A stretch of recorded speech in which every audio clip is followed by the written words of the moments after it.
The story you are about to hear is true. The names have been changed to protect the innocent. Fatima Cigarettes, best of all king-size cigarettes, brings you Dragnet on both radio and television.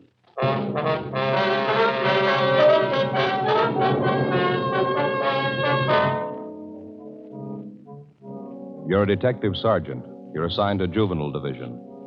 A steady supply of obscene literature is finding its way into a half a dozen high schools in your city.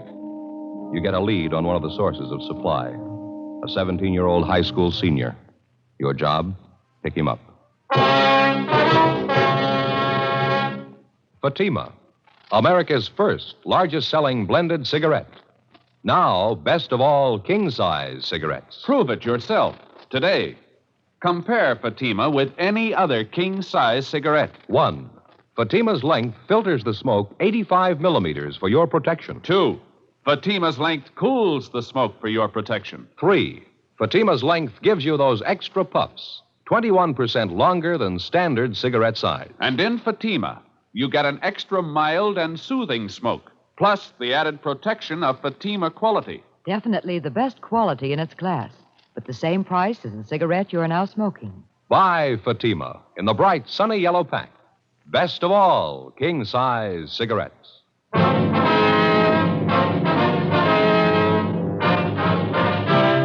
Dragnet, the documented drama of an actual crime. For the next 30 minutes, in cooperation with the Los Angeles Police Department, you will travel step by step on the side of the law through an actual case transcribed from official police files.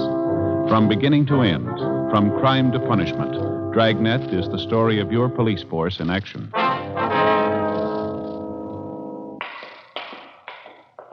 It was Wednesday, November 8th. It was windy in Los Angeles. We were working the day watch out of Juvenile Division. My partner's Ed Jacobs. The boss is Captain Stein. My name's Friday. It was 11:05 a.m. when we got to the basement floor of Gorman High School. The locker room. Which way, Steve? You want to show us which locker's yours? You still haven't told me what this is all about. Routine check, son. Yeah, but why do you have to pick on me? Why do you have to see my locker? We're not picking on you, Steve. Now, how about it? Which locker's yours? Right here. This is mine, 318. Here's the key. No, you open it, Steve. Just a couple of personal things of mine, that's all. Mm-hmm. All right. I'll open it.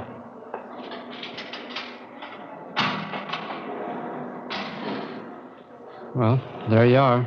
See for yourself. Want to take your things out of the locker, son? You can see what's in there, can't you? My gym stuff. A couple of textbooks. How about digging back in the corner, left-hand side there? Where?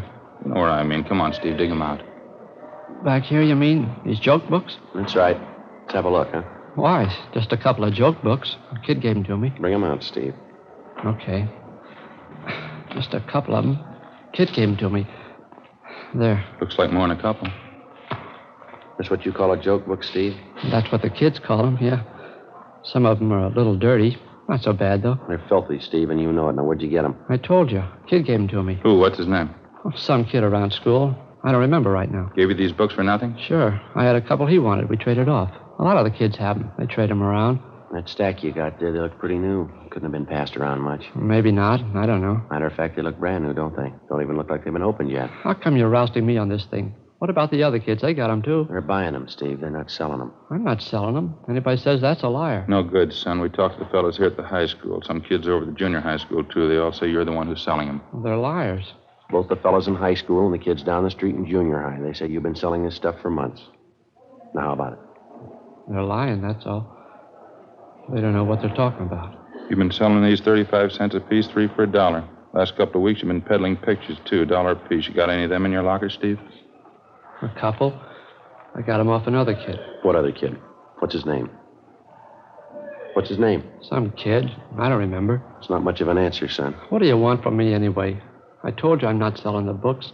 I don't care what those other goofs say. It's my word against theirs. Now, maybe you ought to get this straight, son. We're not out to get you. You're way down the line. We want the people at the top, the men who print this junk, the wholesalers, the big distributors. So why ask me? I don't know anything about it. Nothing. You don't want to cooperate, is that it? What am I supposed to cooperate about? I'm not mixed up in anything. We think you are, son. We know you are. Who are you selling this for? Where do you get your supply? All you see is what's in my locker. I ain't selling. I don't have any supply. You gotta go far to prove I have. Not very far, Steve. What? From about here to your home. 11:38 a.m. After picking up his supply of obscene books and photographs to be booked later as evidence, Ed and I drove the subject, Stephen Banner, to his home approximately a mile from the high school. His apprehension and our theory that he probably kept the bulk of his supply of books and pictures at or near his home was no accident. For weeks, we'd known that a steady stream of pornography was being fed into a half a dozen high schools and junior high schools throughout the city. Books, photographs, pictures, and pamphlets of the worst kind. Because of embarrassment on the part of the curious teenage kids who bought this stuff, it wasn't easy to pick up a solid lead. After weeks of observation and questioning, we finally narrowed down the principal source of supply to a single teenage boy, Stephen Banner. Even then, we knew he must be only one of 100 small-time distributors working for the persons directly responsible for manufacturing this sort of thing. Our only hope was that he'd be willing and able to supply us with the names of the persons responsible. When we got to Stephen Banner's home, where he lived with his sister and brother-in-law, we searched it thoroughly, but we found nothing. Both his sister and brother-in-law were at work. We went back and started checking through the garage at the rear of the house. Joe, back here in the corner? Yeah. Have a look.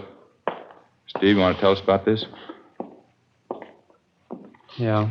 These books here? These pictures, case full of them? Yeah. Well, how about it, son?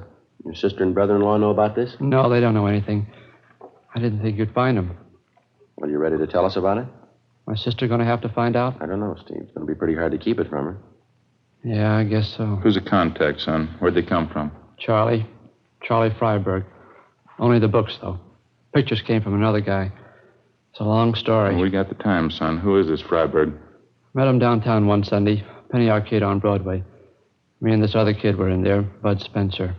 Freiberg came up, started to talk to us. All right, go on. He finally took a couple of these books out of his pocket, gave them to us. He wanted to know what we thought of them.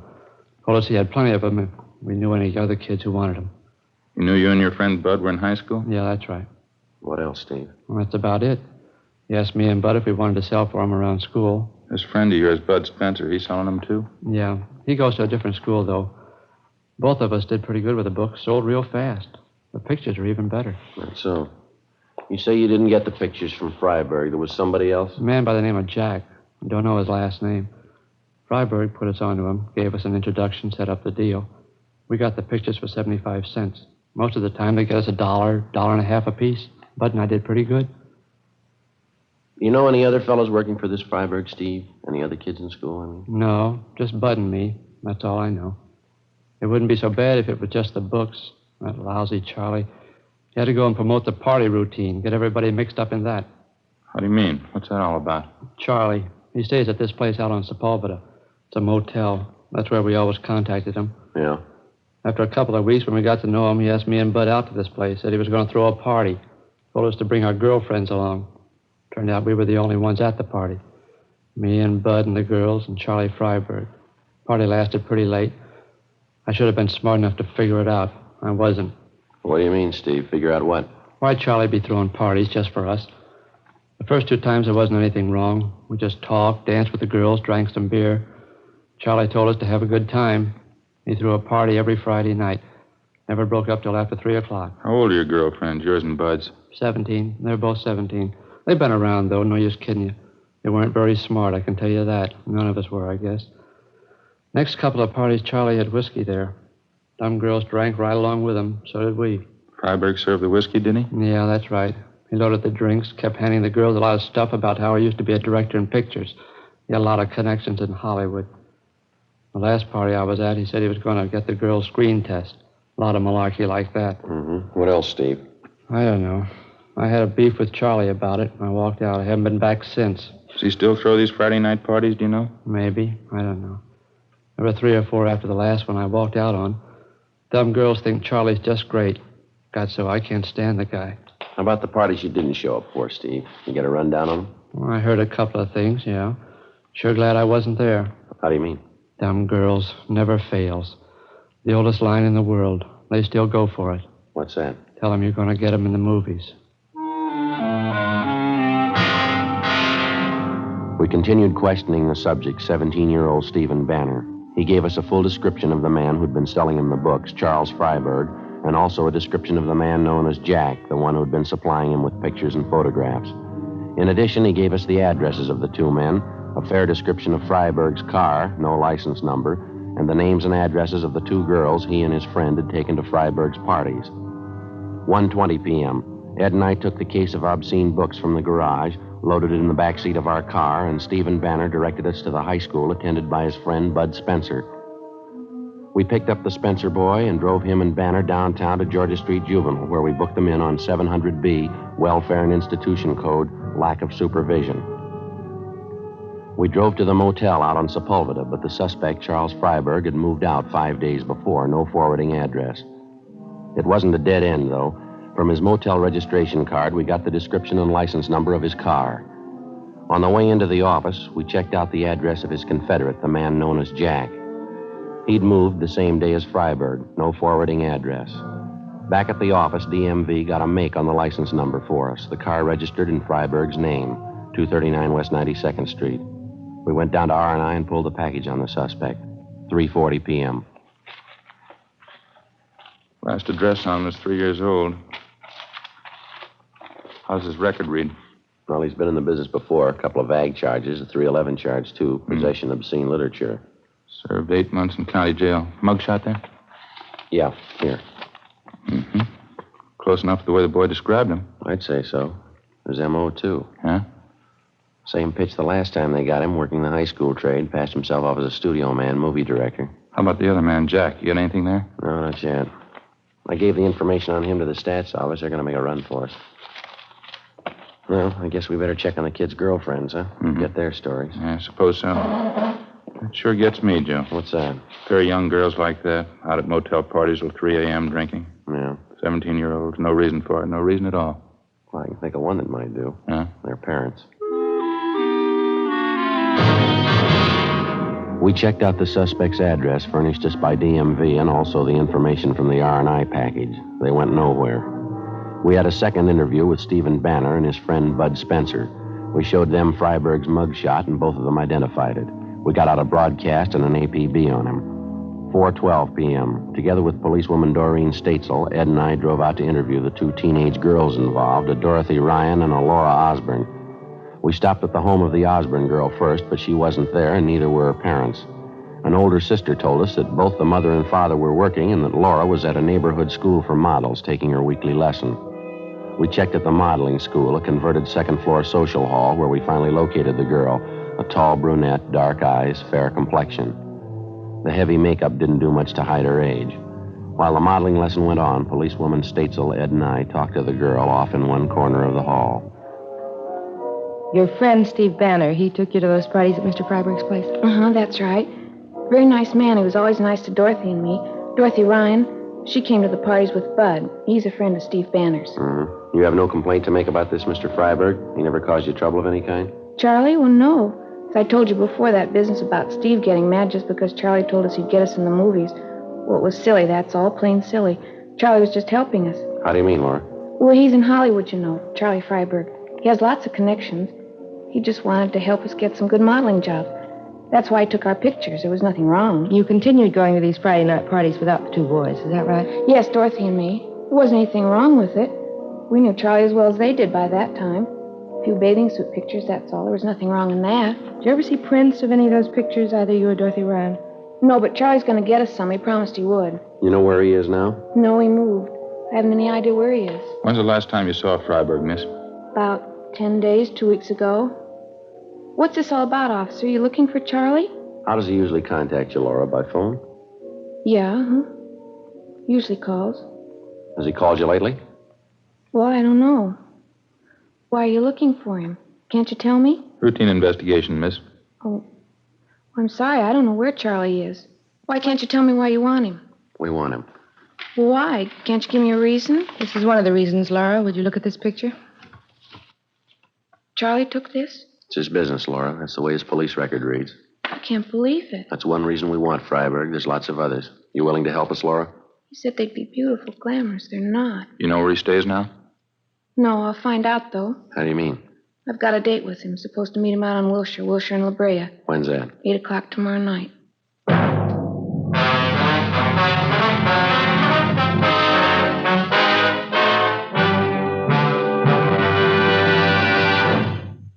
listening to Dragnet, authentic stories of your police force in action.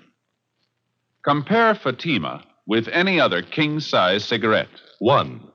Fatima's length filters the smoke 85 millimeters for your protection. 2. Fatima's length cools the smoke for your protection. 3. Fatima's length gives you those extra puffs, 21% longer than standard cigarette size. And in Fatima, you get an extra mild and soothing smoke, plus the added protection of Fatima quality. To show our confidence in Fatima, we make this money-back guarantee to every king-size cigarette smoker. Buy a pack of Fatimas. Enjoy Fatima quality, extra mildness, and superbly blended tobaccos. If you're not convinced Fatima is better than the king-size cigarette you're now smoking, just return the pack and the unsmoked Fatimas before August 1st, 1952, and we'll give you your money back plus postage. Fatima, Box 37, New York 1. Remember, each king-size Fatima gives you an extra mild and soothing smoke, plus the added protection of Fatima quality. Switch to Fatima today. Best of all, king-size cigarettes.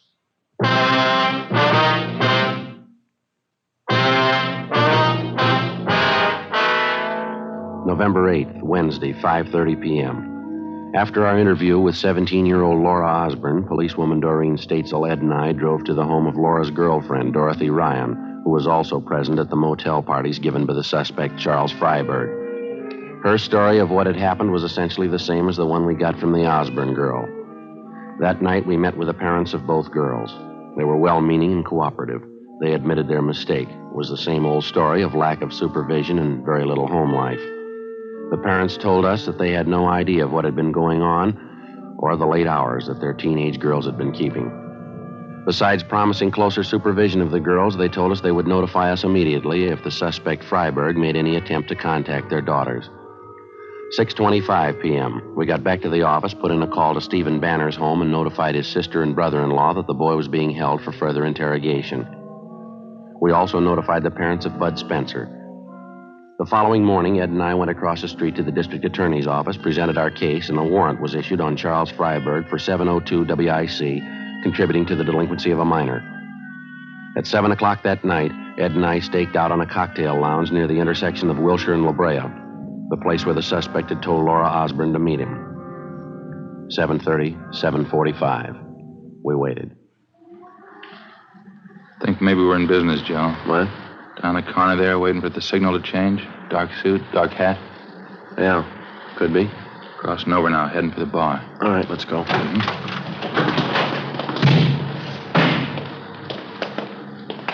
No mistake. Hey, fella, hold it up a minute, will you? How's that? Police officer, is your name Freiberg? What? No, that's not my name. It's your identification, please. Yes, I've got my identification. Why? Can we see it, please? Why, what do you want? Your identification. What for? I haven't done anything. Let's go, mister. Talk about it downtown. Now, wait a minute. Just a minute. I don't want any trouble. I'll show you. There.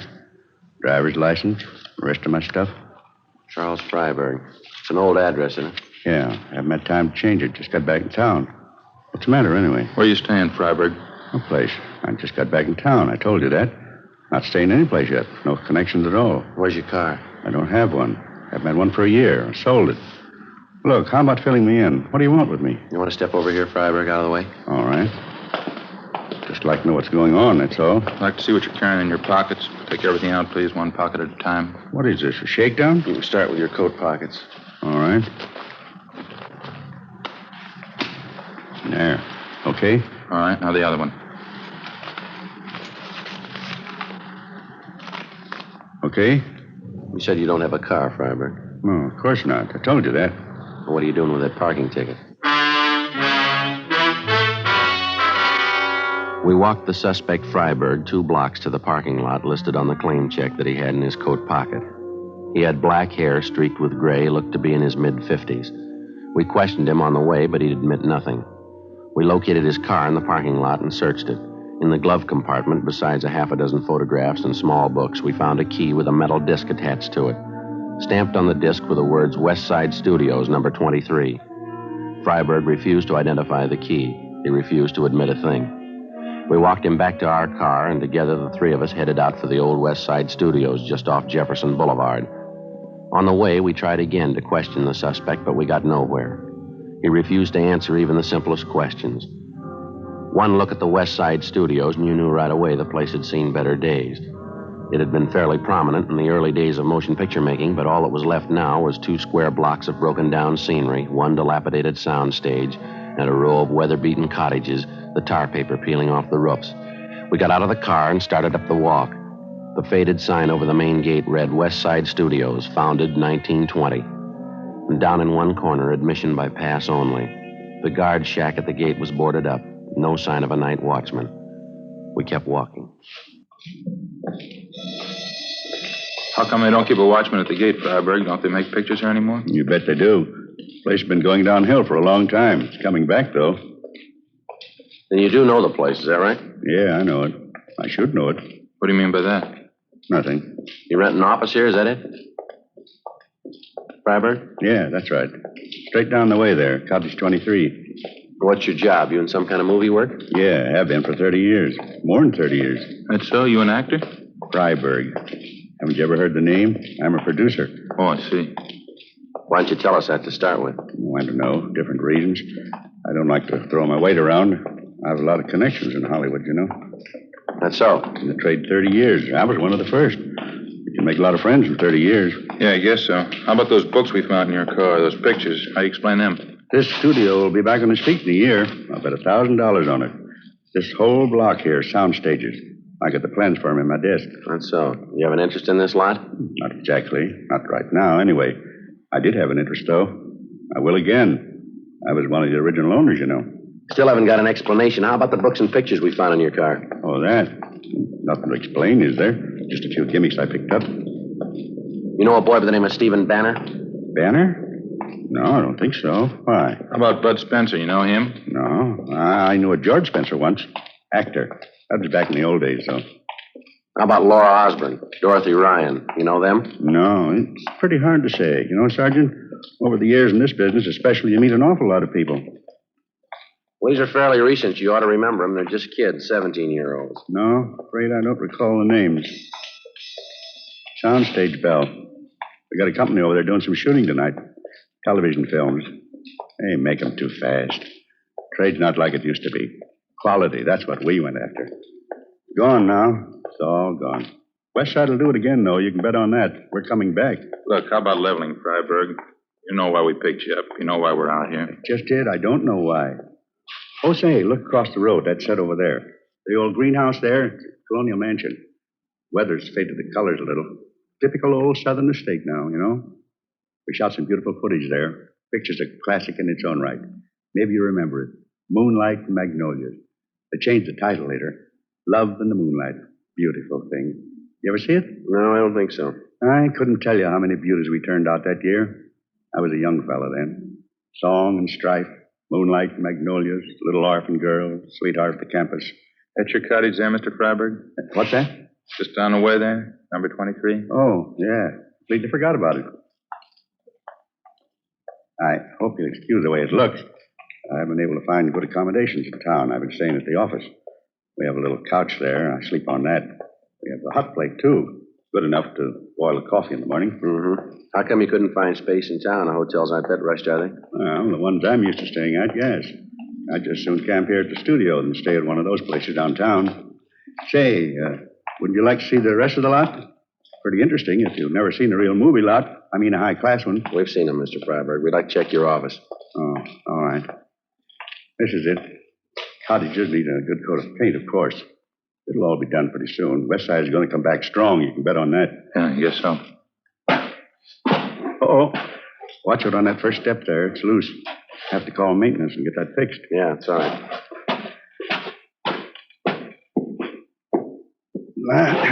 Here we are.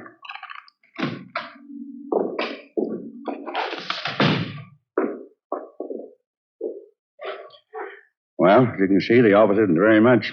What is it you wanted, gentlemen? You want to check that cabinet there, Ed? I'll take a look through these cases over here. Okay.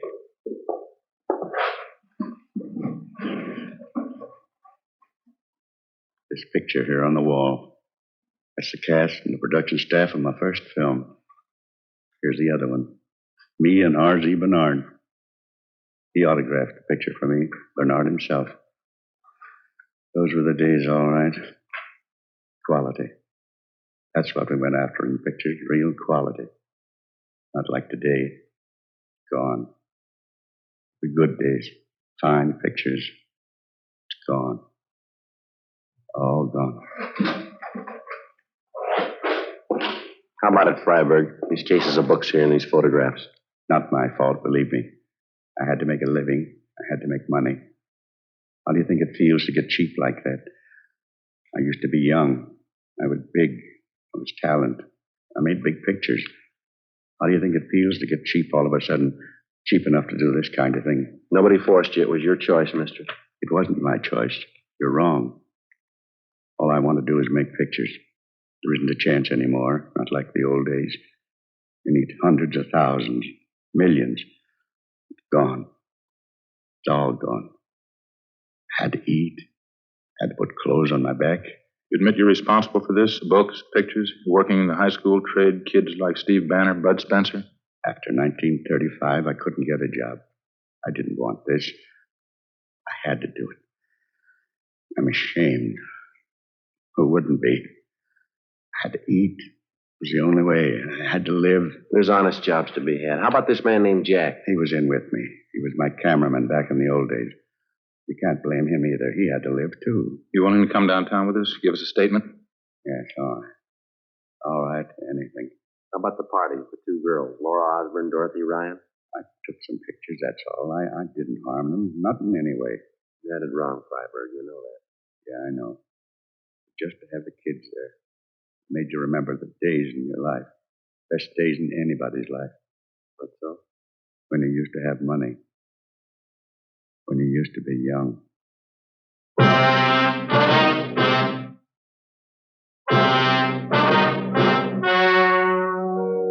The story you have just heard was true. The names were changed to protect the innocent. On January 29th, trial was held in Superior Court, Department 87, City and County of Los Angeles, State of California. In a moment, the results of that trial. And now, here is our star, Jack Webb. Thank you, George Fenneman. Friends, won't you do this for me? Compare Fatima with any other king-size cigarette. You'll find Fatima's length filters the smoke 85 millimeters for your protection. Cools the smoke for your protection. Fatima's length gives you those extra puffs, 21% longer than standard cigarette size. And you get an extra mild and soothing smoke, plus the added protection of Fatima quality. That's why I'd like you to buy Fatima.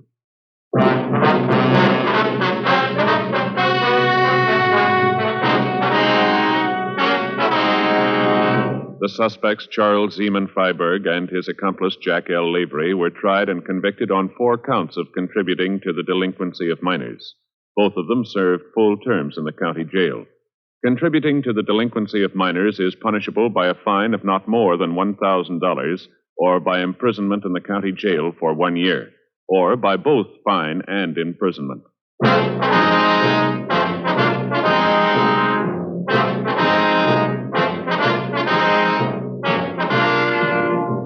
You have just heard Dragnet, a series of authentic cases from official files. Technical advice comes from the Office of Chief of Police W.H. Parker, Los Angeles Police Department. Heard tonight were Barney Phillips, Virginia Gregg, and Ralph Moody. Script by Jim Moser. Music by Walter Schumann. Hal Gibney speaking. Fatima Cigarettes. Best of all king-size cigarettes has brought you Dragnet, transcribed from Los Angeles.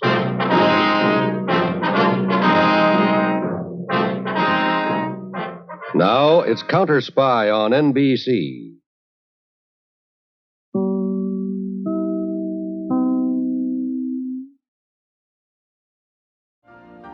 You've been listening to the OTR Gold Network. Find more classic radio at otrgold.com.